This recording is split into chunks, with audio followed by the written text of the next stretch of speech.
Business planning. Failing to plan is planning to fail, and proper preparation prevents poor performance. You're going to hear me say these things a lot. They've been said for literally centuries because they're true. Prep work matters. How you show up to an appointment matters. That's part of our values here at our company.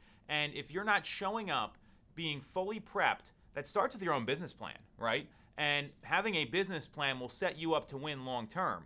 So we're not going to go over the year-long plan now. I'm going to break it down into the next 30 days for you. And we use the 4-1-1 format from Gary Keller. There's a PDF below that includes it. And what you're going to want to do is this.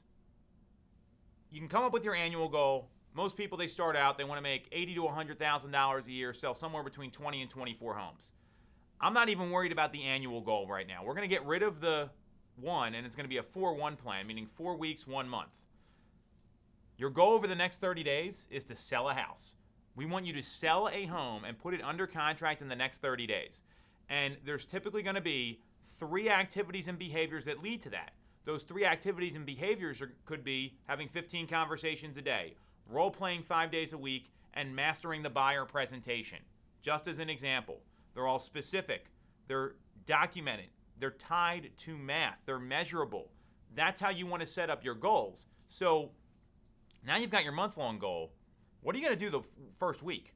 How many appointments do you need to set? How many conversations do you need to have? How many phone calls are you going to make? How many text messages? Are you doing any open houses? Plan your activities, plan your behaviors, make them specific, make them measurable, and tie them to math. Our Accelerator program team will walk you through how to do this, how to come up with a really aggressive plan. This is the format. You want to sell 1 home in the next 30 days? How are you going to do that over the next 4 weeks? And then after week 1, if you didn't get done what you wanted, you can adjust going into week 2 and maybe pivot a little bit because what you're doing may not be working, or maybe it's working really well and you want to double down on it. A good business plan can be adjusted at any time. Imagine you're watching the Super Bowl.